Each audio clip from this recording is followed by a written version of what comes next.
Je suis Jean-Michel, je suis le rédacteur en chef du journal et je suis accompagné de Julie qui est une jeune journaliste de la rédaction pour cette interview. On peut y aller? Très bien. Allons-y. Oui. Alors, vous serez le 26 octobre sur la scène du Minotaure à Vendôme dans le cadre du Festival des Rocomotives. Est-ce que vous connaissiez ce festival avant? Pas du tout. D'accord, c'est une première pour vous? Ouais, c'est une première. Ok.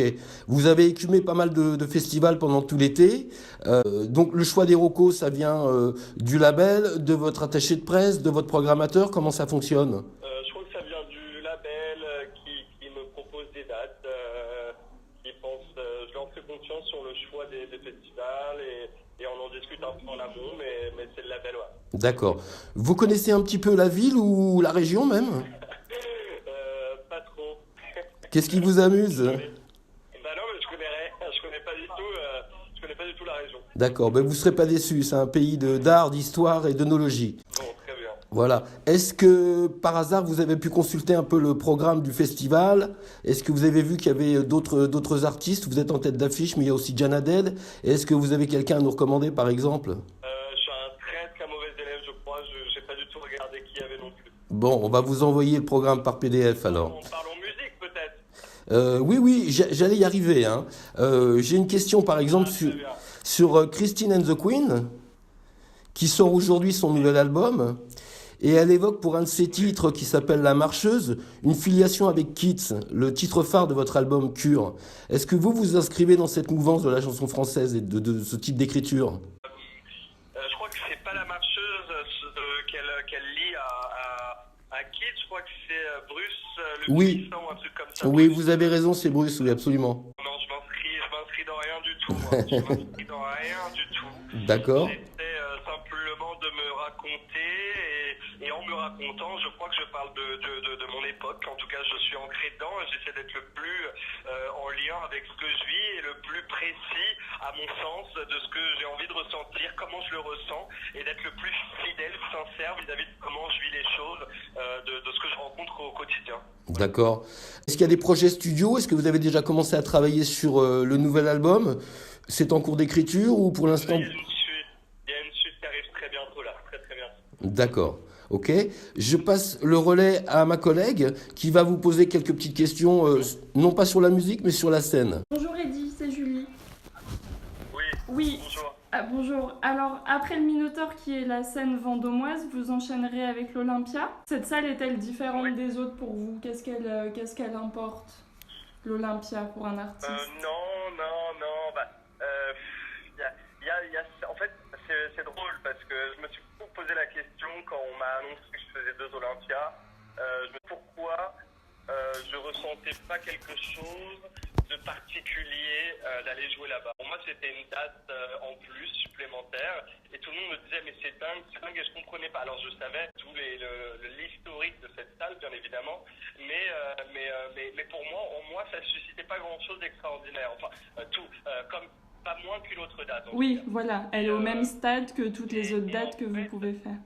Voilà, et en fait, je crois que c'est un peu une pression, un peu latente comme ça, que je ressens, que je dois m'émerveiller devant. Il y a un peu ce truc-là qu'on doit absolument s'émerveiller devant le fait qu'on joue à l'Olympia. Alors je crois que j'en ai, donc du coup j'ai beaucoup réfléchi à ça, je me suis beaucoup questionné vis-à-vis de jouer à cette salle, et je crois que finalement, je suis très content de le faire et je suis très excité à l'idée d'aller mettre le pied sur la scène de l'Olympia maintenant. Mais au début, ça me faisait pas grand-chose. Non, au même titre que toutes les autres salles. Et du coup, pour le Zénith fin 2019, c'est la même chose? Oui, excusez-moi, pas moins en tout cas.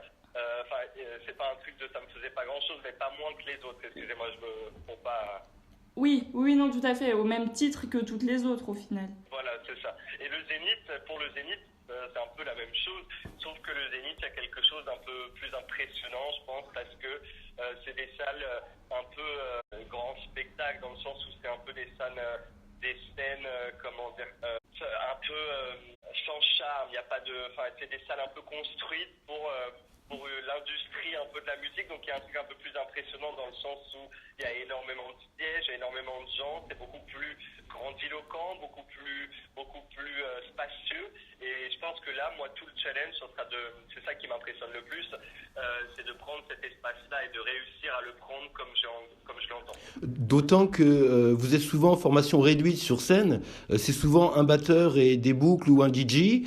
Est-ce que avec ce type de formation, on peut occuper une scène aussi vaste que le Zénith? Eh ben, on verra. Bon, On se dit ça en mars. d'accord. Le choix de travailler en formation réduite avec plutôt des sons programmés et un batteur sans bassiste, clavier et autres musiciens vivants, c'est un choix d'arrangeur, c'est un choix musical, c'est une volonté logistique. Non, c'est un choix artistique et personnel dans le sens où je voulais mettre en avant un aspect de précision du sens et de dialogue assez direct avec le public. Et pour ça, il me fallait le moins de visuel possible, c'est-à-dire un visuel assez cru, assez brut, pas de fioriture, pas de choses qui débordent, pas de choses dans tous les sens où on peut se concentrer ou se focaliser sur autre chose. Je voulais vraiment que le spectateur n'ait qu'une chose en tête, c'est de se prendre dans la gueule les mots et de se prendre dans la gueule une espèce d'entité visuelle qui n'est qu'un.